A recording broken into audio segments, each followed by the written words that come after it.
बातमीपत्रात आता पाहूया गल्लीपासून ते दिल्लीपर्यंतच्या ताज्या घडामोडींचा धावता आढावा। राष्ट्रवादी काँग्रेसच्या खासदार सुनेत्रा अजित पवार यांची राज्यसभेच्या तालिका अध्यक्षपदी निवड करण्यात आली आहे। पहिल्याच टर्ममध्ये त्यांच्यावर ही मोठी जबाबदारी देण्यात आली आहे। त्यांच्यासह 8 खासदारांची तालिका अध्यक्षपदी निवड करण्यात आली आहे। दरम्यान राष्ट्रवादी काँग्रेस पक्षाचे कार्यकारी अध्यक्ष प्रफुल्ल पटेल यांनी सुनेत्रा पवार यांचं अभिनंदन केलं आहे। ते म्हणाले, राज्यसभेच्या तालिका अध्यक्षपदी निवड झाल्याबद्दल त्यांचे मनपूर्वक अभिनंदन आणि यशस्वी कार्यकाळासाठी अनेक शुभेच्छा। राष्ट्रवादी काँग्रेस खासदार सुनेत्रा पवार यांच्यासह तृणमूल काँग्रेसच्या खासदार सुष्मिता देव, भाजप खासदार किरण चौधरी आणि संगीता यादव या 4 महिला खासदार तसेच भाजप खासदार घनश्याम तिवारी, डॉक्टर दिनेश शर्मा, द्रमुकचे पी विल्सन आणि आम आदमी पक्षाचे विक्रमजीत सिंह साहनी या खासदारांची तालिकाध्यक्षपदी निवड करण्यात आली आहे। राष्ट्रवादी काँग्रेसचे प्रदेशाध्यक्ष खासदार सुनील तटकरे यांनी एक्सवर पोस्ट करत म्हटलंय की राज्यसभेतील चर्चेला योग्य दिशा देणं, संसदीय कामकाजाची शिस्त कायम राखणं आणि सभागृहाचं कामकाज सुरळीत पार पाडणं यासाठी महत्त्वपूर्ण भूमिका असलेल्या तालिका अध्यक्षपदासाठी राष्ट्रवादी काँग्रेस पक्षाच्या राज्यसभा खासदार श्रीमती सुनेत्रा पवार यांची निवड झाल्याबद्दल त्यांचं मनपूर्वक अभिनंदन आणि नवीन जबाबदारीसाठी शुभेच्छा। अंजली दमानिया यांनी धनंजय मुंडेंवर 275 कोटींचा घोटाळा केल्याचा आरोप केला आहे। यानंतर उपमुख्यमंत्री अजित पवार यांनी मंत्री धनंजय मुंडे यांना तातडीने बोलावून घेतलं आहे। त्यामुळे राजकीय वर्तुळात चर्चांना उधाण आलं आहे। या भेटीत काय चर्चा होणार याकडेच सर्वांचं लक्ष लागलं आहे। दरम्यान अंजली दमानिया यांनी धनंजय मुंडे यांनी कृषी मंत्री असताना त्यांच्या खात्यात झालेल्या कथित गैरव्यवहाराची कागदपत्र मांडली आहेत। यामुळे महायुतीची प्रतिमा मलिन होऊ शकते। यामुळे अजित पवार त्यांचा राजीनामा मागणार अशी चर्चा राजकीय वर्तुळात सुरू झाली आहे। आता अजित पवार काय भूमिका घेणार हे पाहणं महत्त्वाचं ठरणार आहे। दरम्यान अंजली दमानिया यांच्यावर पत्रकार परिषदेनंतर मनोज जरांगे पाटील यांनी माध्यमांशी संवाद साधत अजितदादांना सर्व गोष्टी माहीत असून ते पाठराखण करतात की काय असा प्रश्न पडतोय।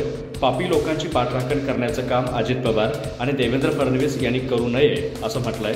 धनंजय मुंडे यांच्या कार्यकाळात तब्बल 275 कोटींचा घोटाळा झाला आहे असा गंभीर आरोप मंगळवारी घेतलेल्या पत्रकार परिषदेमध्ये सामाजिक कार्यकर्त्या अंजली दमानिया यांनी केला। धनंजय मुंडे यांच्या मंत्रिपदाचा तातडीने राजीनामा घ्यावा अशी मागणी त्यांनी केली आहे।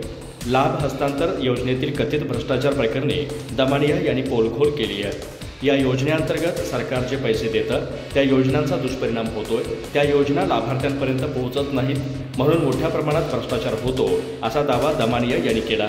धनंजय मुंडे हे मंत्री होण्याच्या योग्यतेचे नाहीत अशी टीकाही त्यांनी केली आहे। आक्रमक विरोधी पक्षाची भूमिका पार पाडू शकेल असा नवीन प्रदेशाध्यक्षाची काँग्रेसला गरज असल्याचं काँग्रेसचे नेते नितीन राऊत यांनी म्हटलं आहे। इतकेच नाही तर मला जर संधी दिली तर मला देखील प्रदेशाध्यक्ष बनायला आवडेल असं देखील राऊत यांनी म्हटलं आहे। काँग्रेसच्या प्रदेशाध्यक्ष पदावरून नाना पटोले हे लवकरच पायउतार होणार आहेत। मला या पदातून मुक्त करावं अशी मागणी त्यांनी पक्षातील श्रेष्ठींकडे केली होती। तर नवीन प्रदेशाध्यक्षपदी कोणाची वर्णी लागणार याबाबत चर्चा सुरू आहे। याच दरम्यान आता नितीन राऊत यांनी आपण या पदासाठी इच्छुक असल्याचं म्हटलं आहे। काँग्रेसचे विद्यमान प्रदेशाध्यक्ष नाना पटोले यांनी आपल्याला पदावरून मुक्त करण्याची विनंती पक्षश्रेष्ठींकडे केली आहे। त्यामुळे पक्षाला मरगळ आली आहे का असा प्रश्न त्यांना विचारण्यात आला। मात्र असं म्हणता येणार नसल्याचं नितीन राऊत यांनी म्हटलं आहे। निष्ठावंत कार्यकर्ते अजूनही प्रामाणिकपणे पक्षाची सेवा करत असल्याचंही त्यांनी म्हटलं। सध्या नाना पटोले विधिमंडळ गटनेते पदाच्या भूमिकेत गेले आहेत। मात्र ते पद त्यांना मिळेल का याबाबत पक्षश्रेष्ठी निर्णय घेणार असल्याचं देखील राऊत यांनी सांगितलं। आगामी स्थानिक स्वराज्य संस्थांच्या निवडणुकीच्या कार्यकाळात काँग्रेसला नवीन प्रदेशाध्यक्ष मिळू शकतो। नाना पटोले यांनी नुकताच या पदावरून राजीनामा देण्याची तयारी दाखवली होती। मात्र त्यांच्या राजीनाम्याबाबत पक्षातील ज्येष्ठ नेत्यांकडून अद्याप निर्णय घेण्यात आलेला नाही। मात्र काँग्रेसमध्ये नवीन प्रदेशाध्यक्ष पदावरून जोरदार चर्चा सुरू आहेत। काँग्रेस प्रदेशाध्यक्ष पदासाठी अनेक नेत्यांच्या नावाची देखील चर्चा सुरू आहे। त्यातच या पदासाठी तरुण चेहऱ्याला पसंती दिली जाऊ शकते अशी शक्यता देखील वर्तवली जात आहे। काँग्रेसला आक्रमक विरोधी पक्षनेत्याची भूमिका पार पाडेल असा नवीन प्रदेशाध्यक्ष पदाची गरज असल्याचं नितीन राऊत यांनी म्हटलं आहे। त्यासाठी आपण देखील स्वतः तयार असल्याचं देखील त्यांनी बोलून दाखवलं। अंजली दमानिया या पुराव्याशिवाय बोलत नाहीत। त्यांनी जे म्हटलं आहे ते बरोबरच आहे। धनंजय मुंडेंनी राजीनामा द्यावा ही तर मी पहिल्या दिवसांपासून म्हणत आहे। वाल्मिक कराड काय इतका मोठा नाही, त्याच्यावर कुणाचा वरदहस्त असल्याशिवाय काही घडू शकत नाही हे मी आधीपासून म्हणतोय असं राष्ट्रवादी काँग्रेस शरदचंद्र पवार गटाचे आमदार संदीप क्षीरसागर यांनी म्हटलं आहे। आमदार संदीप क्षीरसागर म्हणाले की वाल्मिक कराड एका मोठ्या रुग्णालयात आराम करत बीडचा मोर्चा टीव्हीवर बघत होता। त्या काळात त्यांना कोण भेटलं, काय सुरक्षा दिली गेली, त्याला पुण्यातील रुग्णालयात कोणी ॲडमिट केलं, असा सवालही त्यांनी केला आहे। जर CDR तपासला तर सर्व गोष्टी समोर येतील। संदीप क्षीरसागर म्हणाले की वाल्मिक कराडला VIP वागणूक दिली जात असल्याचं माध्यमांमध्येही दिसून आलं आहे। त्यांना मंत्रिपदाचं संरक्षण मिळतं आहे। त्यांच्या अंगावरचे गमजे दोरे का काढले गेले नाहीत? माझी शंका आहे की फरार आरोपी आता सापडले म्हणून संदीप क्षीरसागर म्हणाले की सुरेश धस यांच्या मतदारसंघातील कार्यक्रमाला मी जाणार आहे। मुख्यमंत्र्यांना आणि मंत्र्यांना विकास कामांसाठी भेटावंच लागतं, तर सुरेश धस यांनीही मला कार्यक्रमाचं निमंत्रण देण्यात आलं आहे। संदीप क्षीरसागर म्हणाले की संतोष देशमुख यांच्या हत्येनंतर जे वातावरण तयार झालं त्यानंतर अनेकांनी आपल्यावर काय अन्याय झाला हे सांगितलं आहे। भीतीपोटी लोक शांत बसले होते, पण आता आपल्याला न्याय मिळेल या भावनेतून एक एक प्रकरण समोर येत आहे। मुख्यमंत्री लाडकी बहीण योजनेच्या लाभार्थ्यांसाठी महत्त्वाची माहिती समोर आली आहे। आता अंगणवाडी सेविका आणि पर्यवेक्षिका घरोघरी जाऊन पडताळणी करणार आहेत। तुमच्या दारात 4 चाकी वाहन असेल तर अशा लाभार्थ्यांना या योजनेचा लाभ सोडावा लागणार आहे। पर्यवेक्षिका अंगणवाडी सेविकांच्या पडताळणीत कुटुंबियांच्या नावावर 4 चाकी वाहन असल्याचं निष्पन्न झाल्यास लाभार्थ्यांना अपात्र करण्यात येणार आहे। ही 4 चाकी महिलेच्या नावावर नसेल, मात्र कुटुंबातील कोणत्याही व्यक्तीच्या नावावर असेल तरीही त्यांना या योजनेतून अपात्र ठरवलं जाणार आहे। यासाठी आजपासून लाडक्या बहिणींच्या घरी जाऊन तपासणी केली जाणार आहे। लाडकी बहीण योजना ही राज्यातील सर्वात लोकप्रिय योजनेपैकी एक आहे। या योजनेअंतर्गत राज्यातील पात्र महिलांना दरमहा 1500 रुपये दिले जातात। मात्र या अनेक अपात्र महिलाही या योजनेचा लाभ घेत असल्याचं समोर आलं आहे। त्यामुळे अशा महिलांना योजनेतून बाहेर काढण्यासाठी अर्जांची पडताळणी सुरू आहे। यासाठी काही निकष लावले जात आहेत। 4 चाकी वाहन असणाऱ्या कुटुंबातील महिलांना लाडकी बहीण योजनेतून वगळण्याचा निर्णय घेण्यात आला आहे। ज्या महिलांच्या कुटुंबात 4 चाकी वाहन असेल त्यांना लाडकी बहीण योजनेचा लाभ घेता येणार नाही। मिळालेल्या माहितीनुसार कुटुंबातील सासरे, दीर अथवा घरातील इतरांच्या नावावर 4 चाकी असेल आणि लाभार्थी महिला, पती, मुलांसोबत वेगळी राहत असेल तर त्यांना या योजनेचा लाभ सुरू राहणार आहे। ज्या महिलांचं कुटुंब आयकर भरतं अशा महिलांना या योजनेचा लाभ मिळणार नाही। ज्या महिलांकडे 4 चाकी वाहनं आहेत ते अपात्र ठरणार आहेत। तसेच इतर सरकारी योजनांचा लाभ घेत असणाऱ्या महिलांना फक्त फरकाची रक्कम मिळेल।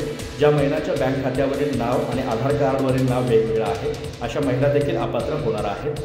ज्या महिला लग्न करून परराज्यात स्थायिक झाल्या आहेत अशा महिलांनाही आता या योजनेचा लाभ घेता येणार नाही। मला राज्यपाल पदाची ऑफर नाही, मी सामान्य लोकांमध्ये आणि मागासवर्गीयांमध्ये काम करणारा कार्यकर्ता आहे, असं राष्ट्रवादी काँग्रेसचे नेते छगन भुजबळ यांनी म्हटलं आहे। त्यांच्यावर येणाऱ्या संकटात मला पुढे राहून लढावं लागतं। जर असं पद घेतलं तर मी काहीच बोलू शकणार नाही। दरम्यान छगन भुजबळ म्हणाले की राज्यपाल पद खूप मोठं पद आहे, पण ते मी जर घेतलं तर मी कुणासाठी बोलू शकणार नाही, भांडू शकणार नाही। त्यापेक्षा मला मागासवर्गीय समाजाचा कार्यकर्ता हे पद सर्वात मोठं आहे। छगन भुजबळ म्हणाले की लोक छत्रपती शिवाजी महाराज यांच्याबद्दल काहीही वक्तव्य कशी करतात? औरंगजेबाकडे देशावर राज्य होतं, त्यांच्या लोकांना लाच देऊन कसे बाहेर पडू शकते? छत्रपती शिवाजी महाराज हे बुद्धिमत्तेच्या जोरावर आग्र्यावरून बाहेर पडले। सोलापूरकरांच्या म्हणण्याप्रमाणे ते जर आले असते तर त्यांना शंभूराजांना काशीला सोडून येण्याची गरज पडली नसती। इतिहास बदलणारे तुम्ही आम्ही कोण? असा सवालही भुजबळांनी उपस्थित केला आहे। छगन भुजबळ म्हणाले की संजय राऊत काय बोलतात त्यावर मी काहीही बोलणार नाही, ते त्यांच्या माहितीमधून बोलत असतात। तसं जर काहीही गाडलं असेल तर शिंदे तसे काही गाडू शकत नाही। त्यासाठी 10 ते 20 माणसं लागली असतील। यातील कोणी बाहेर बोललं असेल तर मला काहीही माहीत नाही। छगन भुजबळ म्हणाले की विधानसभेतील मतदानावर हायकोर्टाने उपस्थित केलेल्या मुद्द्यावर निवडणूक आयोग उत्तर देईल, पण आपण सर्व बघतो की दुपारी तिथं कोणी जात नाही, मग सायंकाळी लोकांची गर्दी होते आणि मतदान वाढतं, हा माझा अनुभव आहे। मग मतदान केंद्रावर 7 ते 8 वाजेपर्यंत मतदान होतं। हायकोर्टाने जे विचारलं त्यावर प्रशासन उत्तर देईल। महाराष्ट्र राज्याच्या मुख्यमंत्र्यांचे अधिकृत निवासस्थान म्हणून ओळखल्या जाणाऱ्या वर्षा बंगल्याच्या परिसरामध्ये जादूटोणा केल्याचा आरोप उद्धव ठाकरे गटाचे खासदार संजय राऊत यांनी केला आहे। या बंगला परिसरामध्ये उपमुख्यमंत्री एकनाथ शिंदे यांनी कामाख्या मंदिरात बळी दिलेल्या रेड्याची शिंग पुरले असल्याची चर्चा सुरू आहे, असा आरोप संजय राऊत यांनी केला आहे। संजय राऊत यांच्या या अजब दाव्यामुळे आता राजकीय वर्तुळात चांगली चर्चा रंगली आहे। राज्याचे मुख्यमंत्री यांचे अधिकृत निवासस्थान हे मलबार हिल परिसरातील वर्षा हा बंगला आहे। त्यामुळे वर्षा हा बंगला कायमच चर्चेत असतो। मात्र उपमुख्यमंत्री पदावरून मुख्यमंत्री झालेले देवेंद्र फडणवीस आणि मुख्यमंत्री पदाचे उपमुख्यमंत्री झालेले एकनाथ शिंदे यांनी अद्याप वर्षा बंगल्यात संदर्भात काहीही निर्णय घेतलेला नाही। वास्तविक मुख्यमंत्री झाल्यानंतर देवेंद्र फडणवीस हे वर्षा बंगल्यावर राहायला जातील अशी शक्यता वर्तवली जात होती। मात्र एकनाथ शिंदे यांनी अद्याप वर्षा बंगला सोडलेला नाही। या सर्व पार्श्वभूमीवर संजय राऊत यांनी हे आरोप केले आहेत। संजय राऊत हे सध्या नाशिक दौऱ्यावरती आहेत। या दरम्यान त्यांनी प्रसारमाध्यमांशी संवाद साधला। यावेळी त्यांनी वर्षा बंगल्याबाबत अत्यंत स्फोटक असा दावा केला। वर्षा बंगल्याच्या बाहेर लॉनमध्ये गुवाहाटीच्या कामाख्या मंदिरात बळी देण्यात आलेल्या रेड्याचे शिंग आणून पुरले आहेत। मात्र आम्ही अंधश्रद्धेवर विश्वास ठेवत नाही। वर्षा बंगल्यातील कर्मचारी वर्गात अशी कुजबूज रंगली असल्याचं राऊत यांनी म्हटलं आहे। कामाख्या मंदिरातून आणलेल्या रेड्याची ही शिंग मंतरलेली आहेत। जो कोणी दुसरा मुख्यमंत्री होईल त्याचे मुख्यमंत्रीपद टिकू नये, त्यामुळेच हे करण्यात आलं असल्याचं देखील राऊत यांनी म्हटलं आहे। याच कारणामुळे देवेंद्र फडणवीस वर्षा बंगल्यावर राहायला जायला तयार नाहीत, तर ते केवळ मुख्यमंत्री म्हणून काम करत असल्याचं राऊत यांनी म्हटलं आहे। आम्ही अंधश्रद्धा मानत नाही। महाराष्ट्र हे पुरोगामी राज्य आहे। या राज्याला महात्मा फुले यांच्यापासून ते संत गाडगेबाबा, प्रबोधनकार ठाकरे यांच्यापर्यंतची परंपरा लाभली आहे। त्यामुळे या राज्यात अंगारे आणि धुपारे तसेच अंधश्रद्धा हद्दपार झाली असल्याचं देखील संजय राऊत यांनी म्हटलं आहे। अहिल्यानगरमध्ये झालेल्या महाराष्ट्र केसरी कुस्ती स्पर्धेत कुस्ती आणि मल्लांचा अपमान झाला असल्याचा आरोप राष्ट्रवादी काँग्रेस शरदचंद्र पवार पक्षाचे आमदार रोहित पवार यांनी केला। या संदर्भात रोहित पवार यांनी स्पर्धेत पारदर्शकता, आदरभाव आणि निपक्षपणाचा अभाव असल्याचं म्हटलं आहे। या संदर्भात त्यांनी एका पोस्टच्या माध्यमातून या स्पर्धेवर जोरदार टीका केली आहे। इतकेच नाही तर आता महाराष्ट्र राज्य कुस्ती परिषदेच्या माध्यमातून कर्जत जामखेड मतदारसंघात महाराष्ट्र केसरी स्पर्धा घेण्याचा निर्धार त्यांनी व्यक्त केला आहे। या संदर्भात एका पोस्टच्या माध्यमातून रोहित पवार यांनी या स्पर्धेवर टीका केली आहे। आपल्या पोस्टमध्ये त्यांनी म्हटलं आहे की वादाचं मोहोळ उठलेली अहिल्यानगरमधील कालची कुस्ती स्पर्धा मल्लांसाठी होती की नेत्यांसाठी असा प्रश्न निर्माण होतो।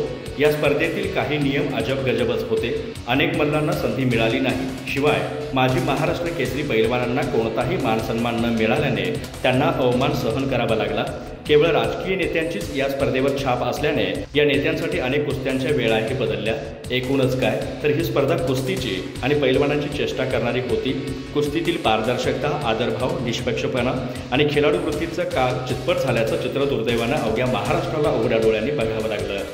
आमदार रोहित पवार म्हणाले की पैलवानांना न्याय देणारी खऱ्या अर्थाने महाराष्ट्र केसरी कुस्ती स्पर्धा अन्यायाला थारा न देणाऱ्या माझ्या मतदारसंघात कर्जत जामखेडच्या पवित्र भूमीत घेण्याचं नियोजन आहे। आदरणीय पवार साहेबांच्या नेतृत्वाखालील महाराष्ट्र राज्य कुस्तीगीर परिषदेने परवानगी दिली तर पुढील महिन्यातच मार्च अखेर महाराष्ट्र केसरीचा कर्जत जामखेडच्या भूमीत भव्य असा आखाडा भरवण्यात येईल। आम्ही ही स्पर्धा कोणाला तरी जिंकवण्यासाठी नसेल तर या स्पर्धेत गुणवत्तेवर जिंकणाऱ्या पैलवानालाच मानाची गदा मिळेल याची खात्री देतो।